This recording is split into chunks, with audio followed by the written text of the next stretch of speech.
Hi guys, so welcome back to another video designed specifically for rehabilitation. I want to preface this video right away with a couple of points. So the first one is, despite what the title says, this is not just for ankle sprains. There are multiple reasons that you can be here in this video doing any of these exercises. You can not have any injuries at all and just want to improve your flexibility, the mobility of your ankle, maintain or increase strength to work on your balance, your proprioception, any of that, just general self-improvement. That is completely okay to be here for that. If you just pulled a muscle, you can be here for that. It doesn't have to be a ligament sprain. If you have fractured or broken a bone, you're out of your cast, you've gotten the green light to begin your rehab training, you can be here. Any sort of peripheral nerve damage rehab, or if there's any sort of chronic nerve issue where you need to maintain your strength and balance, everyone's welcome here for that. All right, so it is not just for sprains, but because of how common sprains are, that is the general way that we're gearing this video towards. Now, the second thing that I will preface, this is not a follow along video. So the point of this isn't to follow along and you'll get an entire exercise routine. I'm going to be demoing about 11 or 12 different things that you can do to help your rehab process. And the main point is that you can be here trying these out with me as I'm demoing them, but ultimately you need to take the information and go do it in your own time and in your own space. So I will do my best to provide information for, say, how much you should do it for how long, how many reps, all of that. But it's going to be a unique process for you. So take what information resonates with you, what you feel is correct for you in your situation. That might be all of it, that might only be 3 things, but it's going to be your responsibility to take that information. So general things that you will need: tennis ball, a yoga block, and a resistance band. All of these can be changed out for other things. So for the tennis ball, you could change it out for a can of soup, a smaller one preferably. You can change it out for a massage ball, for a lacrosse ball, anything that has about that size of a rounded shape and is hard enough to support a bit of weight on it. The yoga block, this one is definitely a bit more of an optional choice. You could do away with it completely, or you could replace it with a book that has a similar 2 or 3 inch thickness to add some elevation. The resistance band, that would be the one that I'd encourage you to replace the least, but you could replace it with a hand towel. The only difference is it's going to be a little bit more work on your end to add your own resistance to the exercise rather than letting the band do it for you. So I'm going to be sitting in my chair here for you now. You can do the standing, you could do it even seated on the floor, it really doesn't matter, but we're just going to be going over the range of motion for your ankle. So what this looks like is we have our foot here. If we are bringing our toes all the way up to our face and decreasing that angulation between the shin and the foot, so this is dorsiflexion, so we are activating our extensors, our tibialis anterior. All right, pointing the foot down and forward, we are working on all our calf muscles in the back. This is plantar flexion of the ankle, so your gastrocnemius, your soleus, all those flexor muscles, your tibialis posterior, all those guys are being worked. For our more common type of ankle sprain, that looks like an inverted movement. So the toes are moving towards your midline, just like that, and you'll likely feel a bit of a stretch along the side here because it's stressing our peroneal muscles along the side. The slightly less common eversion sprain, toes are going out away from our midline, and as you can see, like, the amount of range of motion in both these movements is not a lot. If you can go more than this, you're probably quite hypermobile. But that's all the range of motion you have. So all the exercise is going through these 4 ranges of motion. If you can't go all the way, whether it's due to the lack of mobility or pain is stopping you, that's fine. Just like I say in a lot of videos, go to the point of the range of motion that you challenge the sensation or you challenge the restriction. Because over time, as you keep challenging it, you're going to get more range of motion. But it's a matter of you don't push it, so you don't re-injure yourself. You only feel maybe a 0 to 3 out of 10 of sensation, maybe a 4. whatever is on your personal scale. And go through all these ranges of motion, coming back to neutral, eversion and inversion, back and forth. You'll likely find that if you had an ankle sprain, the way that you sprained your ankle will be the one that feels probably the worst. Maybe it's the most painful, or it might feel like really scary to go in that direction. It's totally normal. But again, you go to what is comfortable. Challenge it a little bit, come back, and keep going through these again. And I mean, you can sit here watching TV while you're doing this, right? You can do this at any point. Just make sure that when you get to your end range, if you are at your end range, give it a little squeeze right at the end, little push right at the top, so you really get that muscle contraction happening in your shin and in your calf. Okay, and that's it, easy peasy, right? So the next thing we want to do is going to be stretching out the muscles for the front and the back. So a calf stretch, this one probably is going to be the most commonly well-known stretch for our lower legs. You can do this standing, holding a wall or a desk, or you can also do it in a tabletop position. So I will quickly demo both of those for you. Now, you want to always stretch your calves in two ways. One with the knee straight and one with the knee bent, because that's going to actually get at different muscles within the back of the calf. Okay, so if I quickly demo it from a tabletop position, it's going to look like this. So we're here in our tabletop, put something under your knees if you need to do so. And for the foot that you're stretching, reach it back all the way behind you. So I'm going to start with the knee just straight, toes back on the ground, and then gently push your weight back into that foot. So you're trying to bring your heel to the ground. Once you feel the point that you feel the stretch, hang out here. And then you can do the same. Bend the knee, push it back. You might feel the stretch maybe more in your Achilles tendon right at the back of the ankle. Maybe you feel it somewhere else. That just happens to be where I'm feeling it right now. And come out when you're ready. And so you're going to be able to do that similarly when you're standing up. It's the exact same process. So we'll pretend my invisible wall is here that I'm holding, pushing back into a nice stretch into the calves, pushing the heel towards the ground. You feel the stretch there. Again, if your heel's not actually on the ground, if it's like right here and you're stretching, that's fine. I just have a lot of mobility in my ankles. Hang out here. You can even right away go into the bent knee. This is why we have an invisible wall to support ourselves, because we're wobbly. Bend the knee, push it down, get those deeper muscles. So, my general recommendation always for stretches, don't worry about counting the clock. Try not to stretch for only 10 or 20 seconds, because that will generally not do anything at all. The longer you stretch, the more time the muscle actually has to begin to change and elongate and lengthen out. But how much time it really needs can depend on your different bodies and depending even on the day. So don't watch the clock, feel the stretch, feel that first challenging barrier of resistance, and wait for whenever it releases and that feeling of stretch goes away. All right? When it goes away, either you can come out of the stretch or perhaps move deeper into the stretch for another round. Up to you.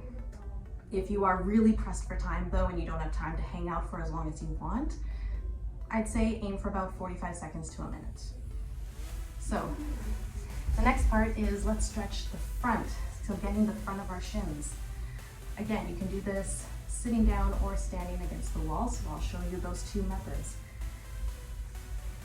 So if we are going to do it sitting down, we do one side at a time. All you're going to do is, if I'm stretching this leg, all the front of the shin, the ankle, and the foot, I'm just going to take my opposite hand onto the knee, put the other hand back, use a block to support yourself, whatever you need, and lean it back while trying to leave as much of the foot on the ground as possible.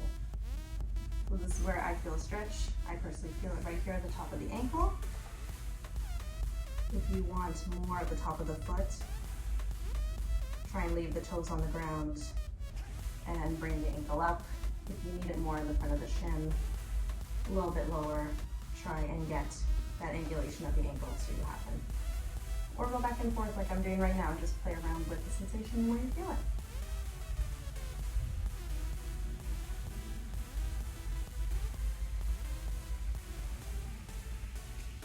Now, if you're doing it standing up, again, my invisible wall or table that I'm holding onto is here in front of me. I'm gonna cross the toes over. So you're putting your weight over the top of your big toe, cross it over this way, and then bend your back knee into your front knee and send them forward. So you're still creating that over the top of the foot stretch. So if you look at it from the side, this is what it looks like. Crossing over the top of the toe, bend into the front knee.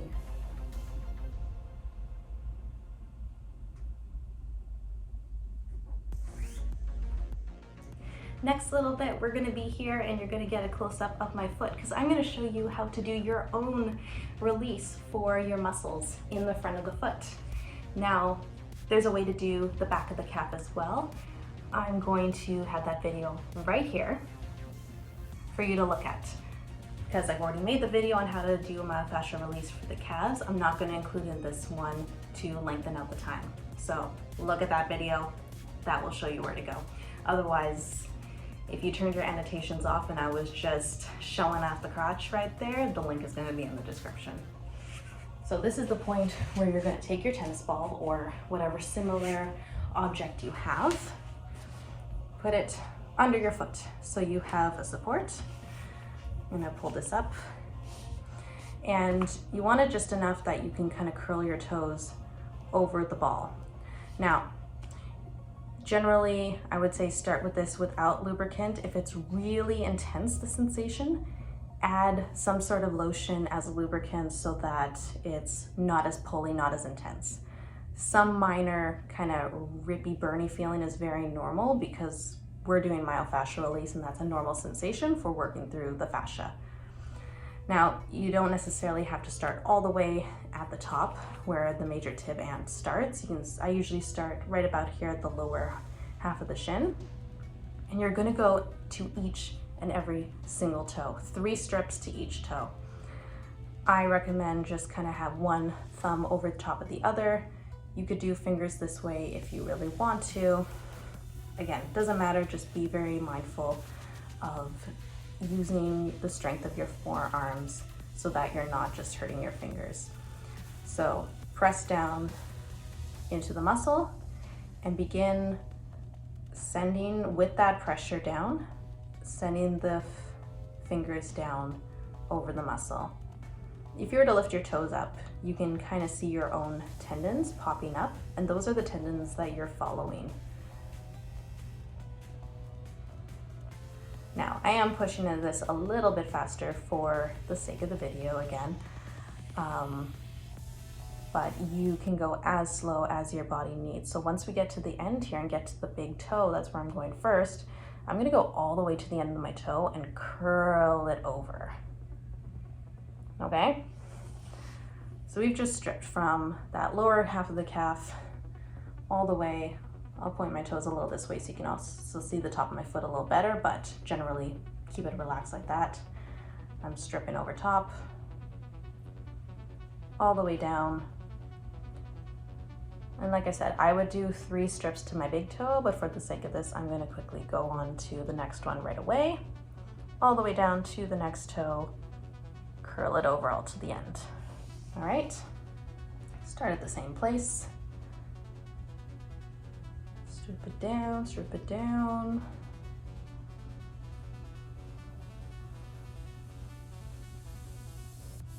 Ooh, this middle one is a little spicy for me. I feel that. You may see a little bit of redness appear on the skin. As blood's rushing in, you can see that's starting to happen on my foot here a little bit. Totally normal. And strip it down, feel along the tendons.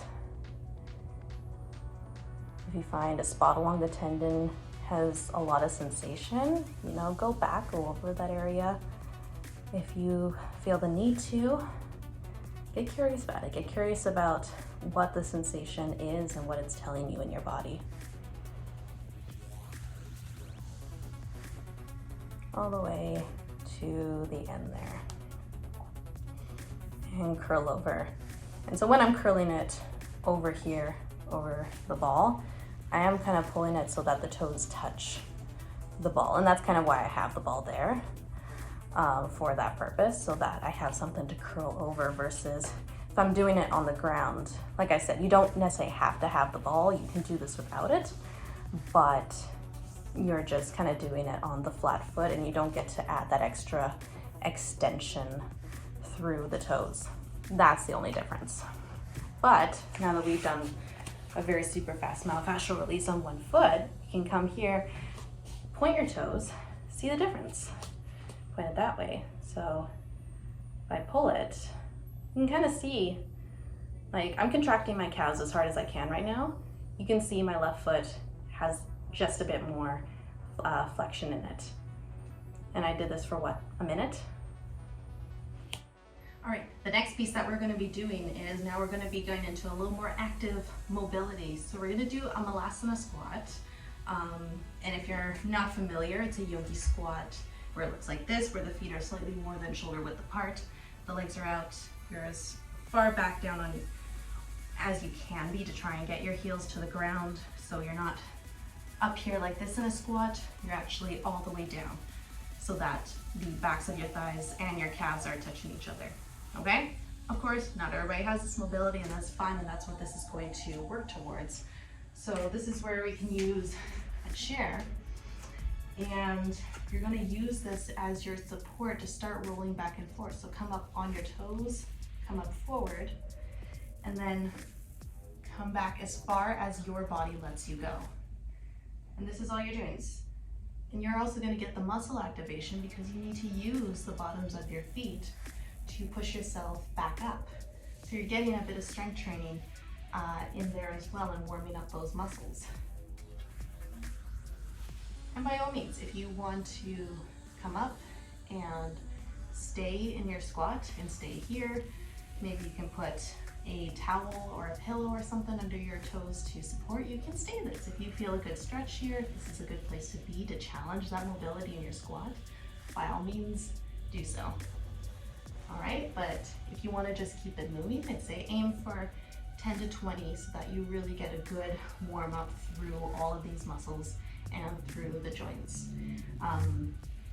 You know, just doing a couple of these it's gonna just barely start the warm up of it, versus I want you to go for it longer so that you get the full benefits, not just a warm up. All right, now we're getting to the point where we need our resistance band. Again, if you just need to use a towel, you can absolutely do that. It just will make it a tiny bit harder because you need to use your own hands to do the resistance of it. So if you're going to, most commonly, like I said earlier, we have an inversion sprain where the ankle rolls out like that. So starting with strengthening those peroneals along the sides of our calf. Foot crossed around the ball of the foot, around the metatarsal, pull it till it resists, and start doing that eversion movement. So if I was having the foot lower, it would look like this, where the foot's moving out. That's all we're doing, is just everting out repeatedly. You can do this from any angle. I found just crossing the leg over top is what feels easiest for me, but play around with it. As long as you're doing this movement, it really doesn't matter how you're positioned if you're comfortable. So when you get there, again, obviously go as what you're able to challenge. If you can roughly get to the end range of motion, try and get that extra hard squeeze on the side of your calf. I would recommend doing sets of 10 and then aiming for somewhere between 3 to 5 sets.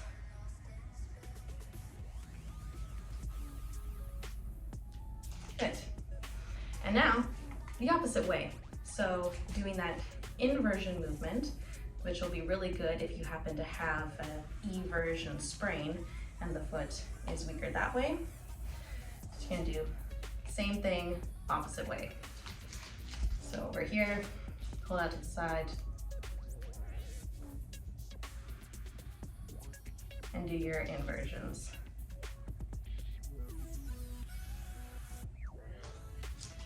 Okay, so realistically, you can do it this way as well. If it's sideways, I'm pulling down that way.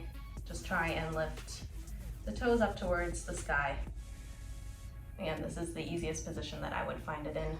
That's what I recommend, because you have a way that you know that you're going. I'm trying to get my toes up to the sky. That's pretty easy. We know where the sky is.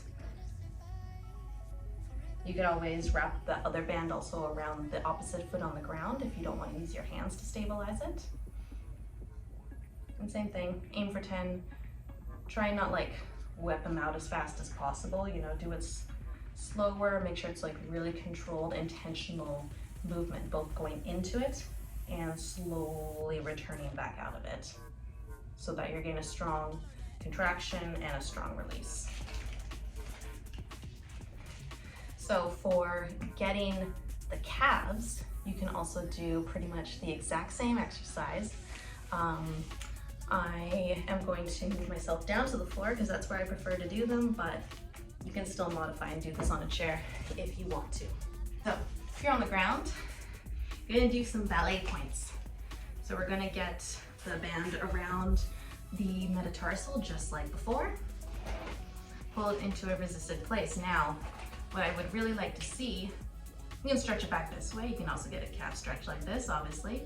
But what I want to see first is, can you start slowly pointing the foot, but keep the toes up? So at this point, I'm not pointing the toes, so my movement is only coming from the calf. And only finally at the end, and actually I just realized I'm gonna have this over the toes as well, not just the metatarsal for this one. We go all the way down. My calf is working hella hard right now because I'm pointed, but my toes are flexed. Only at the very end, contract your bottom of your toes. So you'll feel it under your arch, and then release just your toes, release your foot, back up. Point all the way forward, just with the calf, and point the toes at the end. And rise slowly back up. Now, if you find even that's difficult, you could just do this by itself without the resistance band too. So just pulling the toes up to the ceiling, and then you're contracting that anterior muscles as well. Slowly control pointing it down, and toes at the end.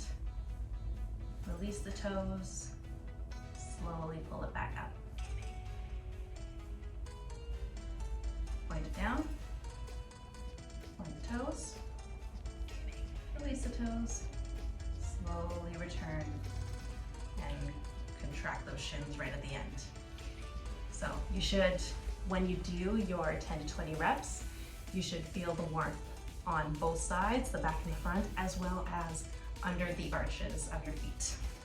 All right, beginning to get into balance. We're at the final run of our last few exercises, but tree pose, basic balance for some stability of the ankle. Now, you can have hands on your hips, prayer hands, arms out to the side to counterbalance. Figure out what works for you. You can go full ballerina if you want. I don't really care. Now, it doesn't matter where your foot is for this one. So the foot that's lifting, you have your standing leg, make sure everything's tight, pulled up. You're in through the full weight of your foot. You're not sitting in your hip like this. The hip is pulled up. For the leg foot that's lifting and not currently working, you can have it here at the ankle. You can have it mid-calf, at the knee, or full tree pose right under the hip there. So I recommend try and aim for about a 30-second hold without falling. If you feel you can go longer, of course, go longer. You always have permission to, but 30-second goal is where we're starting. And pay attention. If you happen to notice, are you falling onto the inside of your foot? Then you might need some more of that inverted strengthening. If you feel you're falling on the outside of your foot and falling outward, you might need more of that peroneal eversion strengthening to happen. So pay attention to where you're falling, and because that will tell you where you need to work on, all right? Make sure you repeat on the other side. Just because one side might be the good foot that's not injured, it can still need work, and you want to make sure that everything stays nice and balanced. So if your 30 seconds on the good side is easy, great, do it anyway. You're still gonna gain something.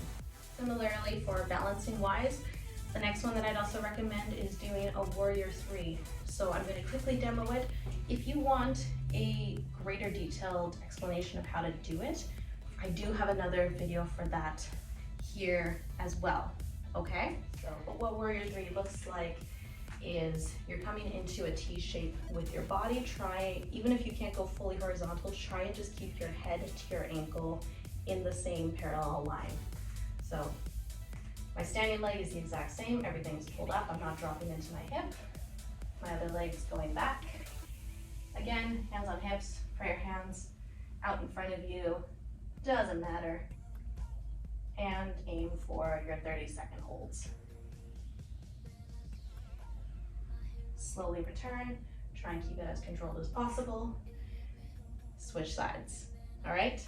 The final 2 exercises, so these ones are gonna be a bit more of like a strengthening exercise. This is where the block will come in, option to have it, to not have it. Doesn't matter, it just adds a little bit more spice. So, the block's in front of you. I'm going to come a bit forward so you can just see my legs a little bit easier what I'm doing. So, the back leg is going all the way back, all right? We are in a straight line. There, my legs are on either side of my midline, dropping down into a lunge and push back forward. So it's not actually that slow. In full speed, it looks like that.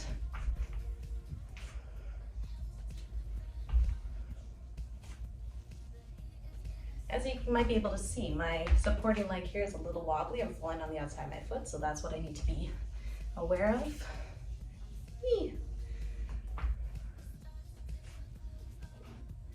So a lot of this movement, obviously it's strengthening both legs in different ways. The primary movement is still that calf press that's coming from the back. So if you look at it from the side, here's what we're doing. Calf press.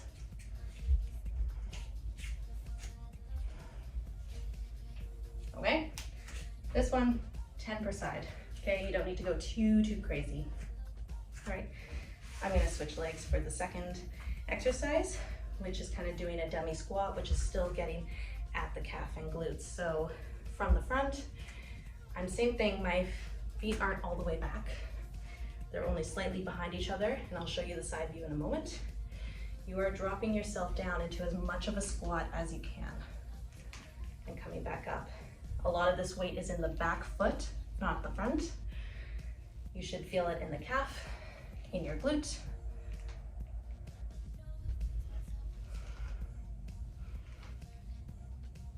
All right, from the side, it will look like this. So one foot is there's only a little bit of a triangular distance between these two. And of course, like if you can't get all the way down, go as far as you can. Same thing with all of these, right? So if this is your range of motion at the moment, do that. If you can get all the way down, do that. 10 of those per side. So if there is any further questions at all about any of the exercises, if you need something explained more in greater detail, if you're not sure if the amount of time spent, the amount of repetitions is right for you, leave a comment, you can send a message. Probably better yet, even talk to your own healthcare provider if you have one, so that they can look at your unique situation and figure out what's best for you. But if you don't have that support, you're welcome to come and leave a comment and I'll try and get back to you. Hope your rehab goes well.